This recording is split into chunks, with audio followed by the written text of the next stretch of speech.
you know, kind of realistic. And normally what I do is, I'm going to talk about brickwork, okay? Uh, Normally I'm using this pink stuff, and you've seen me before. I basically cut my lines and then I go over with a pencil.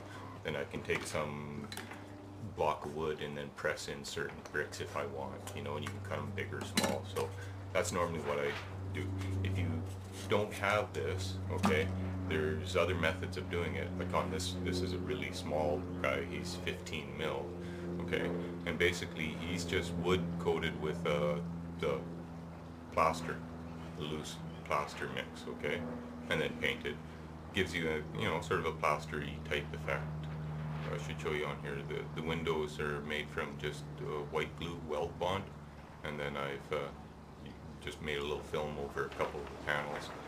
The cloth and the windows are 1/4 inch hardware wire, and the roof is made from looks like a cereal box. Okay, now on this one here, I've coated it with white glue mixed with a paint. In this case I've used sort of a yellow ochre type color, and then I've sprinkled on a real fine sand that I found at a hobby store while it's still wet, and then that gives me this sort of effect here. This also has an additional wash over top of it, okay? It gives you a kind of a nice adobe sand type effect, okay? This was, what was this? I think this was a chunk of that styrofoam stuff, but basically, I mean, if you had a block of wood, it would come out the same, okay? And the other method I wanted to show you is if you're using something like veneers are nice actually. Here, if you're doing an old one, an old building, let's see if I can zoom in on this now here for you.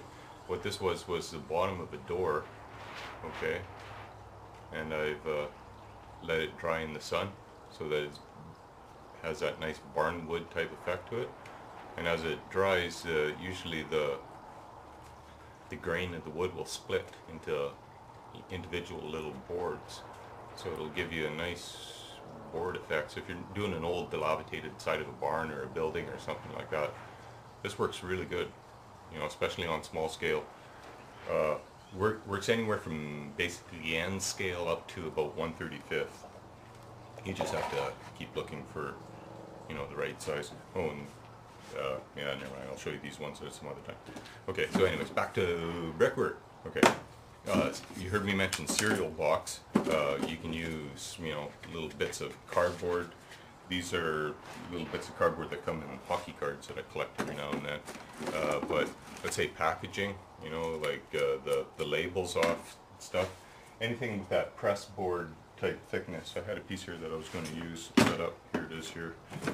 I use these things for lots, these hockey card type inserts, okay? But anyways, it's the same thickness as a good tough cereal box, okay? And basically what you want to do is you want to cut your bricks the right size according to whatever scale you're making, okay? These ones here I'm just going to cut a little bit bigger just so I can show you on the camera. And what I do is I cut it in long strips. If I'm doing a whole bunch, like let's say I'm making roofing shingles for some project, okay? This one, for instance, has 1,200 roofing shingles individually stuck on it, okay? If I'm making a whole whack of those, I'll use a paper cutter, and then I can just cut my strips with the paper cutter, and then I'll cut them individually, or I'll punch them out of something, okay? So anyways, you get your cardboard pieces, about the thickness of, what is this? This is not quite a mil, maybe, yeah, maybe 1 mil thickness, or you know, 1/64 of an inch or something. They're not very thick, okay? And let's say in this case I've got a piece of cardboard here, okay? I'm going to pretend this is my wood, so I've made a like a little wooden house or something. I have a couple over there, but they're not like that. Anyways, make your house out of wood instead of styrofoam or whatever. Put some glue on, and then arrange. And you don't need to do the whole wall in bricks either to give a brick effect. I'm just going to stick these ones on, kind of, you know, and you do want them overlap like bricks normally would be. I'll zoom in here in a minute. try to wipe off the excess glue so you can see what I'm talking about. Okay. Alright. So basically in about 3 or 4 spots on the board, you know, you can see here I've got 3 just sort of arranged 1, 2, 3 like this. So you do that on a couple spots on the board. That's it. That's all you need for brickwork. So like on a wall this size in this scale, these are, you know, about 1 inch by 1/2 inch, pretty huge bricks. But hey, if you're doing just a diorama, so on a wall this size, I'd have maybe 3 here. I'd have maybe 2 up here, 1, 2. I might have one single one down here, and maybe 2 bricks down here. That'd be it. So I mean, we're talking under 10 bricks. And then when you coat your whole wall with plaster, it'll come out looking just like brickwork. It'll look really good. Trust me. Hi, me again. Wanted to show you some brickwork. This is on a pillar. That's a kitty litter coated in goop. There's a far column, you know, an archway. Okay, so I want to show you how to do this brickwork. It's actually pretty much in the middle.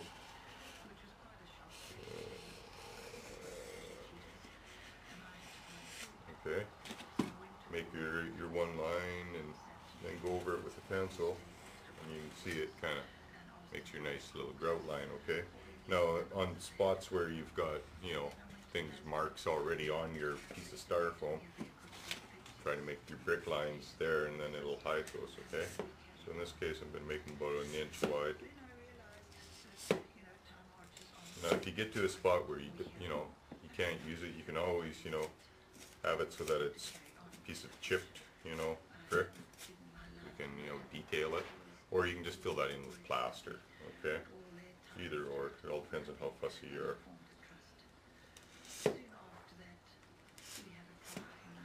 I'm going to have these somewhat off shape. They're not all going to be the same size.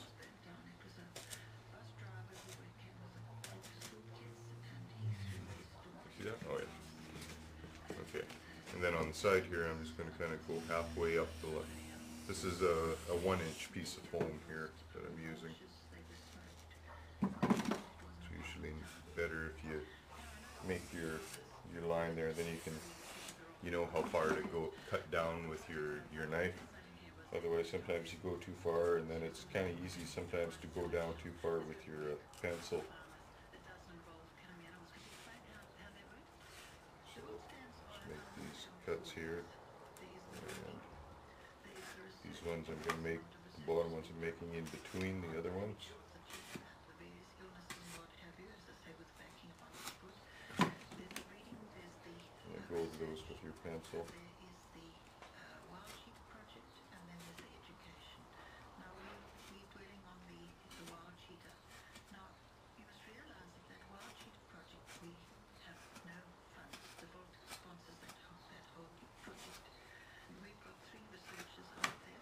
Okay, alright, okay, now let's see, we got first layer of bricks here.